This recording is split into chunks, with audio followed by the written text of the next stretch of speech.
সেই মুর্শিদাবাদে যে ঘটনাগুলো আমরা কয়েকদিন আগে দেখলাম, যে মুর্শিদাবাদে লাগাম ছাড়া হিংসা আমরা দেখলাম, এবং যে হিংসার ছবিটা কিন্তু গোটা দেশ দেখলো, গোটা দুনিয়া দেখলো। এই হিংসা নিয়ে একটি কমিটির রিপোর্ট জমা পড়েছে এবং সেই রিপোর্টে বিস্ফোরক তথ্য। কি তথ্য? পুলিশি নিষ্ক্রিয়তার কথা যেমন বলা হয়েছে রিপোর্টে, তেমনি তৃণমূল যোগও কিন্তু রয়েছে এই ঘটনার সঙ্গে, সেটাও এই কমিটির রিপোর্টে স্পষ্ট হয়েছে। আর সেই রিপোর্ট সামনে আসার পর থেকেই কিন্তু বিরোধীরা চেপে ধরেছে তৃণমূল কংগ্রেসকে। Special report.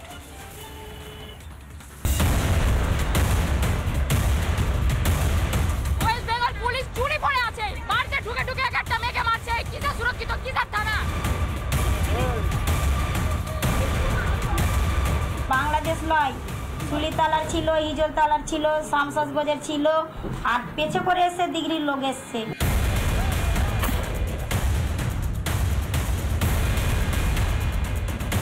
বর্ডার এরিয়ায় বিএসএফ কাকে কাকে হাত করেছে এবং কিছু বাচ্চা ছেলেকে 5,000-6,000 টাকার বিনিময়ে ইট ছুড়িয়েছে। বাংলাদেশ সত্যি যাই হয়ে থাকে বাংলাদেশের লোক, আপনি কেন ঢুকতে দিলেন? বিএসএফ কেন ঢুকতে দিয়েছিল? বিএসএফ কেন অ্যালাউ করলো?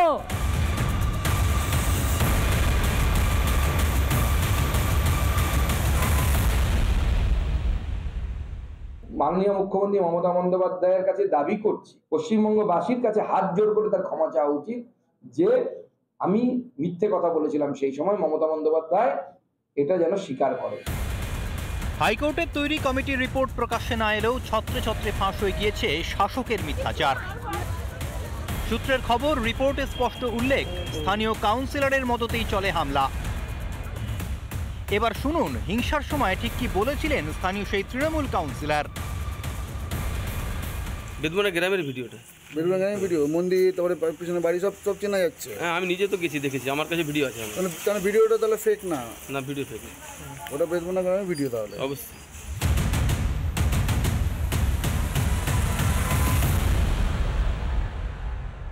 কিন্তু আমার উপর যে অভিযোগটা আছে সেই অভিযোগটা কিন্তু সম্পূর্ণ ভিত্তিহীন।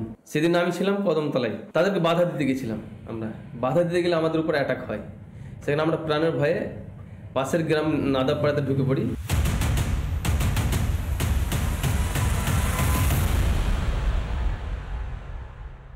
তৃণমূলের কাউন্সিলর মেহবুব আলম, তার নেতৃত্বে এই পুরো যে দাঙ্গা সেটা হয়েছে।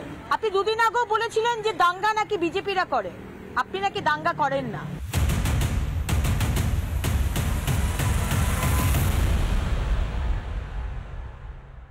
मंडलीय पंचायत से लेकर नगर पालिका, हर गांव सत्तारूढ़ पार्टी की कब्जे में, सारे म्यूनिसिपैलिटी मतलब सारे नगर पालिका सत्तारूढ़ पार्टी की कब्जे में। तो ये कहने में कोई मुश्किल नहीं होते किसी को कि ये सारे घटना अगर इन लोगों को मदद ना होते तो नहीं घटती।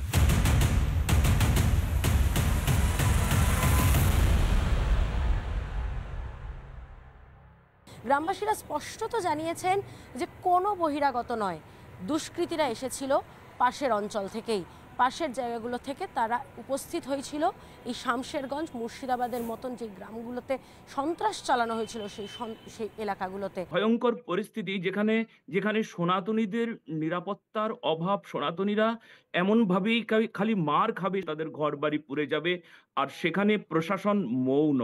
সবাই কি মৌন থাকবে? সবাই কি চুপ থাকবে? কি আশ্চর্য ব্যাপার! আমরা কি সেই মাৎসন্যায় পৌঁছে গেছি?